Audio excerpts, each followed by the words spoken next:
Welcome back to The Explainer, everyone. Today, we're demystifying one of the absolute most powerful tools in modern science. Have you ever actually wondered how chemists manage to see a molecular structure? I mean, it's not like you can just stick a molecule under a normal microscope. They're completely invisible to the naked eye. Instead, they rely on a technique called nuclear magnetic resonance, or NMR spectroscopy. So let's jump right in and crack the code on how to read these invisible blueprints. Okay, so how do we solve this ultimate puzzle? Well, when we look at an NMR spectrum, we're definitely not looking at a photograph. What we're actually looking at is a chart of the molecule's internal communications. It's like a giant puzzle. By learning to read these behavioral tells, these unique fingerprints of different chemical functional groups, we can map out exactly how the atoms are hooked up. Today, we're zeroing in on the specific coupling behaviors that give away the exact architecture of alkenes, benzenes, and heteroaromatic systems. We've got a pretty highly structured taxonomy to get through today. Think of this as our detective handbook. We're going to cover 1. The NMR Detective Toolkit. 2. Decoding double bonds in alkenes. 3. Rings and symmetry in benzenes. 4. Deceptively simple benzene spectra. 5. Furan fingerprints in heteroaromatics. And finally, 6. Solving the molecular mystery. All right, part 1. The NMR Detective Toolkit. To really catch these molecular suspects, we need to know what our instruments are actually listening to. Now, as you probably know, many atomic nuclei possess a property called spin. Take the nuclei of ordinary hydrogen atoms, protons, which have a spin quantum number of 1/2. When you put them in an applied magnetic field, they essentially act like tiny spinning magnets that adopt very specific quantized states. And here is the absolutely crucial point. These tiny magnets talk to each other. They interact. They give away their exact positions and local environments through spin-spin splitting. This lets us decode the molecule using familiar tricks like the N+1 rule. If a hydrogen has neighbors, it actually feels their magnetic spin, and that splits its signal into a totally predictable pattern. Moving right along to part 2, alkenes, decoding double bonds. Okay, let's investigate our first major suspect, molecules with carbon-carbon double bonds. Here, we're really focusing on 2 main types of hydrogens. First up, vinyl hydrogens. These guys are attached directly to the double bond. And because of the massive anisotropic field generated by those pi electrons, vinyl hydrogens get highly de-shielded, shifting their signal way downfield. We're talking between 4.5 and 6.5 parts per million. But then you have allylic hydrogens, which are sitting just 1 carbon away. Notice how proximity to those pi electrons changes everything. The allylic hydrogens are still affected, sure, but since they're further away, their shift is only about 1.6 to 2.6 ppm. So the chemical shift tells us where they are, right? But the coupling constants, they tell us exactly how they're arranged. The physical geometry of the double bond creates this brilliant mathematical fingerprint. We measure the gap between the split peaks in hertz. Think about it. If 2 vinyl hydrogens are trans, meaning they're on opposite sides of the double bond, they couple really strongly, typically around 11 to 18 hertz. But if they're cis and on the same side, that coupling drops to about 6 to 15 hertz. And if they are geminal, literally stuck to the exact same carbon atom, they barely couple at all, maybe 0 to 3 hertz. Just by measuring the distance between these peaks, you can practically draw the molecule's geometry. Now, normally, NMR coupling only really happens between hydrogens on adjacent carbons, right? A 3-bond distance. But the double bond is a completely different beast. It acts almost like a wire. The overlap of specific pi orbitals allows for this wild long-range communication. It essentially whispers spin information across 4 or even 5 bonds. This 4J allylic coupling is tiny, usually just 0 to 3 hertz, but it adds these fine, incredibly specific splitting patterns to our spectra that absolutely confirm we've got an allylic system on our hands. Next up is part 3, benzenes, rings in symmetry. Let's open the file on our second structural suspect. So because of that massive circulating cloud of pi electrons, hydrogens attached to aromatic rings pop up in a very unique region, generally between 6.5 and 8.0 ppm. But the way they actually talk to each other, that's what's truly fascinating.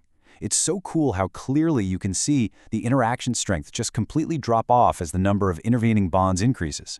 Hydrogens right next door to each other in the ortho position, they couple strongly at 7 to 10 hertz. Move one spot over to the meta position and boom, it drops to 2 to 3 hertz. And hydrogens on exactly opposite sides of the ring, the para position, they practically ignore each other, coupling at just 0 to 1 hertz. Now, when you have identical substituents attached to these rings, you've really got to watch out for planes of symmetry. Honestly, symmetry is like a structural cheat code in NMR. If a molecule has a plane of symmetry, protons that mirror each other suddenly become magnetically equivalent. Identical substituents can drastically cut down the number of peaks we see, turning what should be a really complex ring into something that looks incredibly straightforward. Let's look at a classic example. Take a para-disubstituted ring, like an ethyl, which has substituents on opposite sides. Now, you might initially think, oh, two distinct pairs of protons. That'll just give me two simple doublets.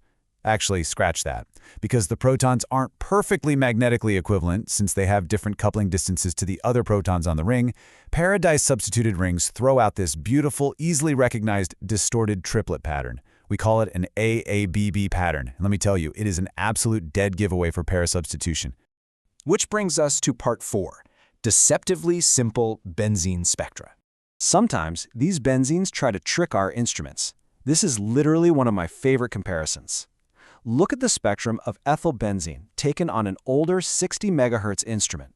All the aromatic protons are just mashed together into a single, unresolved lump. It completely looks like a simple singlet, right? But if you turn the dial up and drop that exact same sample into a 300 MHz instrument, it reveals this incredibly complex second-order splitting hiding right beneath the surface. Suddenly, the ortho and paraprotons are neatly separated from the metaprotons. It's night and day. This right here is what chemists mean when they talk about a deceptively simple spectrum. To a casual observer, the pattern looks totally first order, like you could just explain it away with the basic n+1 rule. But it's an illusion. There are complex second-order lines in there that are just way too weak or too closely spaced for a low-power instrument to actually resolve. And unless you recognize this little deception and do the math to extract the real shifts, or, just use a stronger magnet, your chemical shift values are going to be completely wrong. You really can't just trust the center of the peak. All right, part 5, heteroaromatics, the furan fingerprints. Let's see how all of this builds into our final set of suspects. Take something like furan, a 5-membered ring containing an oxygen atom.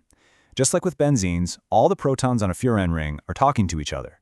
But throwing that highly electronegative oxygen atom into the mix fundamentally changes the electronics of the whole ring.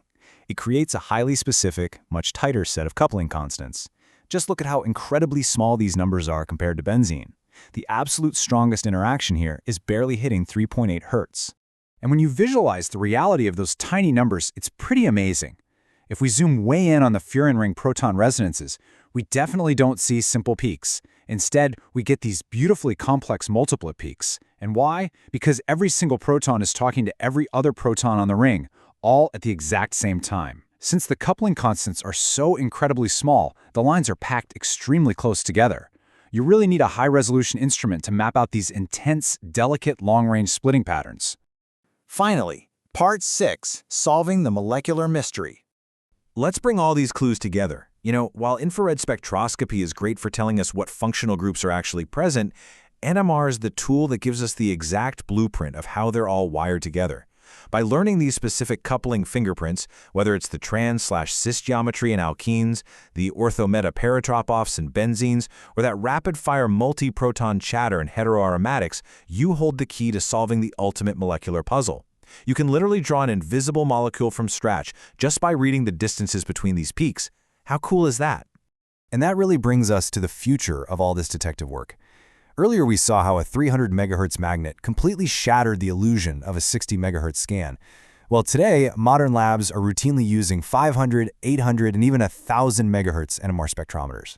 It totally leaves you wondering, as our instruments get exponentially stronger and those deceptively simple spectra just disappear entirely into perfectly resolved high-definition maps, what new structural secrets and invisible chemical mysteries are we going to uncover next? Thanks so much for joining me for this explainer, and remember to keep questioning the invisible world around you.